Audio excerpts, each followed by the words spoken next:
هذا اللاعب اللي بالصورة هو جان مصطفى، طبعًا أتمنى إنه أنا نطقت اسم اللاعب صحيح، جان مصطفى، لاعب سوري عمره 21 سنة،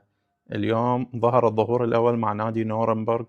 الألماني ببطولة كأس ألمانيا، وحسم التأهل الفريقه بعد تسجيل ركلة الترجيح الأخيرة اللي حسمت تأهل فريقه للدور الثاني من كأس ألمانيا، الصراحة لاعب صغير بالعمر، جناح قوي، قدم مستوى قوي وحسم التأهل لفريقه، فبرأيي إنه كلاعب بهذا المستوى المفروض يكون متواجد مع المنتخب السوري بكأس آسيا القادمة.